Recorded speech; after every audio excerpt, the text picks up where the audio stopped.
नमस्कार. स्वागत तुमचं द न्यूज लॉन्चर मराठीवर. मी अशोक वानखडे.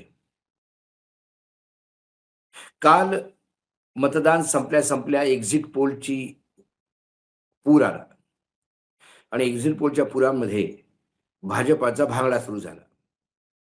बंगाल मधल्या 7 पैकी 5 लोकांनी 5 एक्झिट पोलनी ममताला सत्तेतनं बाहेर काढलं. पण ममता शांत होती. आज सकाळ-सकाळी म्हणजे 30 तारखेला केंद्र सरकार किंवा भाजपासाठी चांगली बातमी नाही. रुपया 95 पेक्षाही खाली गेला. शेअर मार्केट तोंडावर धडाम पडलं. 9-10 लाख कोटी रुपयाचं नुकसान. क्रूड ऑइल 126 वर गेलं ब्रेंटचं. इराणने धमकी दिली 140 पर्यंत घेऊन जाऊ. कळत नाही. सरकार म्हणालं की निवडणुकीनंतर आम्ही भाव वाढणार नाही. पण मग $126 पर बॅरल तेल घेऊन काय करणार? एव्हिएशन सेक्टरनी तसंही विमानन क्षेत्राने हात वर केले. त्यांनी सांगितलं की आम्हाला लवकर या पेट्रोलमध्ये काहीतरी सबसिडी द्या, नाहीतर आम्ही बंद करू फ्लाइट्स. विमानाची भाडी इतकी वाढलेली आहेत की बिझनेस क्लासच्या तिकीटमध्ये इकॉनॉमीमधले लोकं आता म्हणजे बिझनेस क्लासचं भाडं देऊन इकॉनॉमीमध्ये जावं लागतं. पुणे दिल्ली 14,000-14,000 रुपये. दिल्ली मुंबई 10,000-12,000 रुपये. वाईट स्थिती आहे. महागाई आपल्या एका वेगळ्या लेव्हलवर. आणि हे सगळं असताना पुढे काय? इतक्यात ममता बॅनर्जीचा आपला टी-एम-सीचा एक सर्व्हे रिपोर्ट आला, एक्झिट पोलचा. आणि तिने सांगितलं, तिने एक 8 मिनिटाचा व्हिडिओ केला आणि त्या 8 मिनिटाच्या व्हिडिओनी आग लावून दिली मार्केटमध्ये. त्यांनी सांगितलं, की "हे पहा, सर्वात पहिले मी धन्यवाद देते सगळ्या जनतेला, की एवढं सी-आय-एस-एफचं प्रताडणा झेलत, एवढं ऊन झेलतही शेवटी तुम्ही जिद्दीने मतदानाला उभे राहिले आणि एवढ्या भारी प्रमाणात मतदान केलं. हे मा माणूस माट हा हे माती आणि माणूसचं सरकार येणार आहे. 226 जागा आपल्याला मिळतील. तुम्ही निश्चिंत राहा." 2000 मागच्या वेळेला म्हणजे 2016 मध्ये, 2021 मध्ये असेच एक्झिट पोल आले होते, पण ते सगळे तोंडावर पडले. तेव्हा तुम्ही काळजी करू नका. आणि तिने सांगितलं, की शांत बसू नका. हे येणारे 3 दिवस जे मी न्यूज लॉन्चरवर सारखं म्हणतोय, की 30, 1, 2, 3 हे 3-4 दिवस आहे, ही वैऱ्याची रात्र आहे. तिने सांगितलं, रात्रभर जागा. स्ट्रॉंग रूमवर नजर ठेवा. स्ट्रॉंग रूममधनं मशिना कुठे निघतात त्याच्या पाठीमागे जा, त्याच्यावर नजर ठेवा. रस्त्यात मशिना बदलू देऊ नका. हे काही करू शकता. रात्रभर पहारा द्या. माझ्या विधानसभा क्षेत्रात मी रात्रभर पहारा देणार आहे. सकाळची टीम हँडओव्हरला करा आणि मग जाऊन झोपा आणि पुन्हा मग रात्री या. कारण रात्र वैऱ्याची आहे. सांभाळा. एवढंच नव्हे, तर मतदान केंद्रात जोपर्यंत मी प्रेस कॉन्फरन्स घेत नाही, तोपर्यंत मतदान केंद्र सोडायचं नाही, मतमोजणी केंद्र. कारण मतमोजणी केंद्रात ईव्हीएमचे आकडे जेव्हा कॉम्प्युटरवर चढवले जातात, तेव्हा तिथेही उलटं केलं जातं. टीएमसीचे आकडे बीजेपीत टाकले जातात, बीजेपीचे आकडे टीएमसीत टाकले जातात. मशीनवर जिंकणारा टीएमसीवाला माणूस कॉम्प्युटरमध्ये हरतो. तेव्हा लक्ष ठेवा. डोळ्यात तेल घालून लक्ष ठेवा. हे बंगाल वाचवण्याची शेवटची उमेद आहे. अगदी ममतानी सगळेच प्रकार लोकांना सांगितले. जे करू शकत असतील, म्हणजे आतापर्यंत ज्या ठिकाणी जे प्रकार झाले ते सगळे. आंध्र प्रदेशमध्ये काय झालं? रात्री 5 वाजता नंतर 20% वोट झालं. म्हणजे त्या हिशोबाने सकाळी 4 वाजेपर्यंत वोटिंग झालं. गजबचे आकडे आहेत. आणि त्यानंतर मग त्यांनी हळू हे सांगणं बंद केलं, की पर्सेंटेज किती वोट झालं. बस सांगतात आणि फायनल पर्सेंटेज कोणाला सांगत नाही. केरळचं अजूनही आलेलं नाहीये. आणि हा सगळा गोंधळ कुठे तुम्ही ते मतदानमध्ये लोकं जोडता, एस-आय-आर पहा बंगालमध्ये किती वेगळ्या प्रकारची झाली. पूर्ण देशात एस-आय-आर वेगळी, पण मायक्रो ऑब्झर्व्हर बंगालमध्ये. एक माणूस 30-30 हजाराची नावं जोडतो, 30,000 लोकांची हे बंगालमध्ये. लीगल ट्रिब्युनल हे बंगालमध्ये एस-आय-आरमध्ये. Police observer, special police observer ही नवीन कॅटेगरी निवडणुकीच्या दौऱ्यात म्हणजे मतदानाच्या दरम्यान. आणि छाटून आणले पोलीस. आणि ऑब्झर्व्हरचं काम फक्त ऑब्झर्व्ह करणं असतं आणि रिपोर्ट देणं असतं. पण हे ऑब्झर्व्हर व्हिडिओ करून धमकावत होते लोकांना अक्षरशः. हा सगळा प्रकार ममतानी पाहिला. कसं जिथे मतदान लोक करत होते तिथे कसा लाठीचार्ज करावला गेला बोलावून पॅरामिलिटरी फोर्सेसना. त्यात एक माणूस मेला, मतदाता लाईनमध्ये मार खात. हे सगळं बंगालमध्ये झालं. कारण प्रत्येक निवडणुकीत काहीतरी वेगळं प्रकार करतायत. कुठे 5 वाजता नंतर मतदान करायचं, कुठे मतदानाचे आकडे वाढवायचे, कुठे इकडले लोक तिकडे करायचे, कुठे मतदान झालेलं मशीनमध्ये कॉम्प्युटरमध्ये चढवायचं नाही, तिथे उलट चढवायचं. हे सगळे प्रकार नीट स्टडी करून ममतानी आज 8 मिनिटाच्या व्हिडिओमध्ये लोकांना सांगितलं. तो व्हिडिओ तुम्ही पहा, बंगालीमध्ये आहे, पण जेवढं कळतं तेवढं पहा. নমস্কার, আমি বাংলার মামাটি মানুষকে অনেক আমার প্রণাম, সালাম, জোহার এবং জয় জিনেন্দ্র। আমি সব কিছু জানাচ্ছি। সত শ্রী আকালজি। আপনারা সকলে ভালো থাকুন, সুস্থ থাকুন। আপনাদের প্রতি আমরা খুব কৃতজ্ঞ। এত রোদ্দুরের মধ্যেও এবং সব কিছু অত্যাচার সহ্য করুন আপনারা যেভাবে ভোট দিয়েছেন লাইনে দাঁড়িয়ে, আপনাদের কাছে আমরা খুব কৃতজ্ঞ।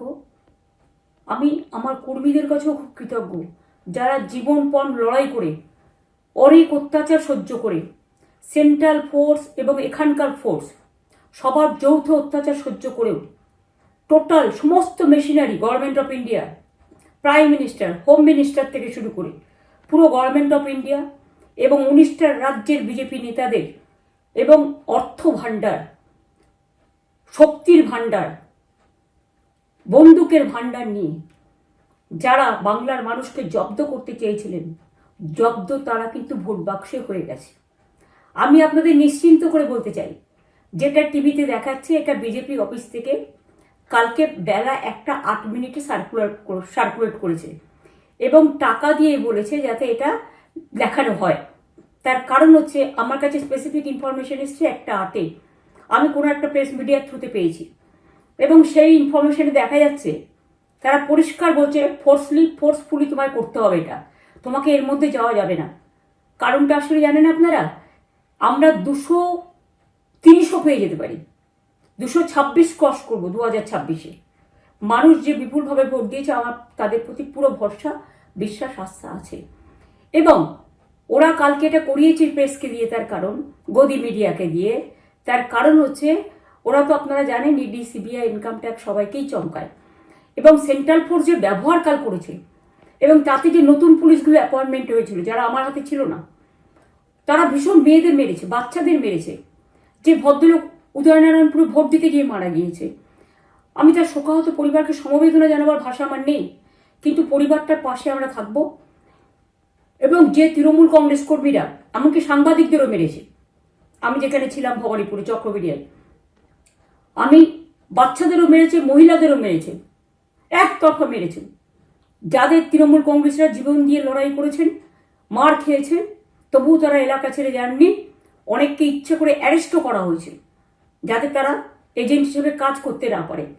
বিশেষ করে ভাটপাড়া, জগদ্দল, নোয়াপাড়া, এরকম অনেকগুলো জায়গা আছে। এমনকি আমাদের এখানেও ভবানীপুরে সারা রাত ধরে রেড হয়েছে। আমি সারা রাত 2 দিন ধরে দুরাত ঘুমাইনি। তাই আপনাদের কাছে বলবো, ওটা বিজেপির চক্রান্ত এবং বিজেপি এত করেও মানুষের অধিকার থেকে মানুষকে বঞ্চিত করতে পারল না এবং তাই বিজেপি শেষ খেলাটা খেলেছে প্রেসকে দিয়ে, যাতে উল্টোপাল্টা বলে আমাদের মনোবলটা কর্মীদের ভেঙে যায়, মানুষের মনোবল ভেঙে যায়। শেয়ার বাজারে ধস নামবে আসল সত্যিটা বেরোলে। সেই জন্য শেয়ার মার্কেটকে সান্ত্বনা দিতে গিয়ে, এটা আমার কাছে স্পেসিফিক খবর আছে, এইটা করেছে। এবং আমি পরিষ্কার বলছি, 2016তেও সেম জিনিস হয়েছে, 2021এও সেম জিনিস হয়েছে। ওরা কিন্তু বারবার করে যা এক্সিট পোল যা দেখিয়েছে, টোটালটাই দেখিয়েছে বিজেপির কথায়। এবং আজকে তো আপনারা জানেন, নিরপেক্ষতা বলে ভারতবর্ষে কিছু নেই, সব একপক্ষ হয়ে গেছে। আমি তাদের বলবো আমাদের কর্মীদের এবং মানুষকে সাথে থাকতে, যাতে কাউন্টিংয়ে সবাই সমানভাবে আজ থেকে পাহারা দেয়। দরকার হলে আমিও আমার এলাকায় পাহারা দিতে নামবো।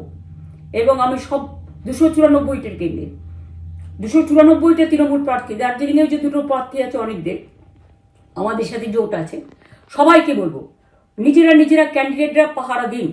দিনের বেলায় কর্মীদের রাখুন, রাতের বেলায় নিজেরা থাকুন, পাহারা দিন। আমি যদি পাহারা দিতে পারি, আপনারাও পাহারা দিতে পারেন। রাত জাগুন, সকালে এসে অন্য টিমকে হ্যান্ড ওভার করে তবে ঘুমবেন।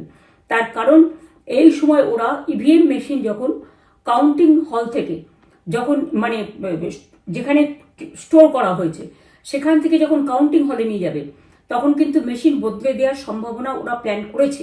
সুতরাং নজর রাখতে হবে যাতে কোনো রকম নেগলিজেন্স না হয়, অবহেলা করবেন না। আর কাউন্টিং এমনভাবে করবেন, এমন যোগ্য লোককে দেবেন লাস্ট অবধি। আমি যতক্ষণ প্রেস কনফারেন্স করে না বলবো ততক্ষণ কেউ কাউন্টিং টেবিল ছাড়বেন না।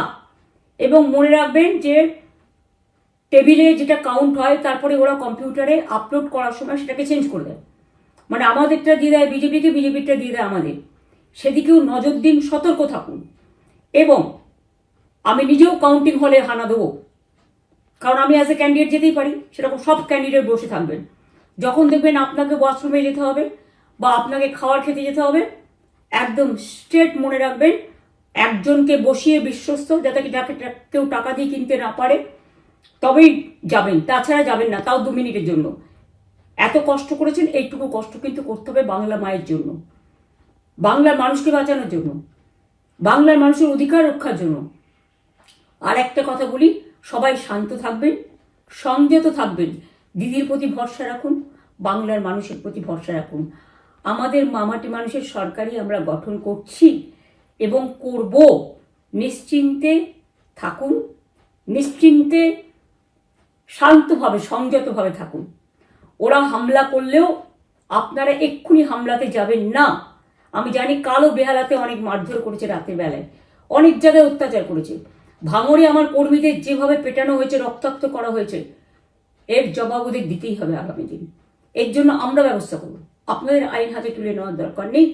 আর আমি প্রশাসনকেও বলবো, অনেক খেল আপনারা দেখিয়েছেন বিজেপির কথা, দয়া করে কাউন্টিংয়ে আমাদের ছেলে মেয়েদের গায়ে বা মানুষের গায়ে বা কোনো রাজনৈতিক দলের গায়ে হাত দেওয়ার চেষ্টা করবেন না। অনেক পিটিয়েছেন, আর নয়, অনেক হয়েছে, আর না।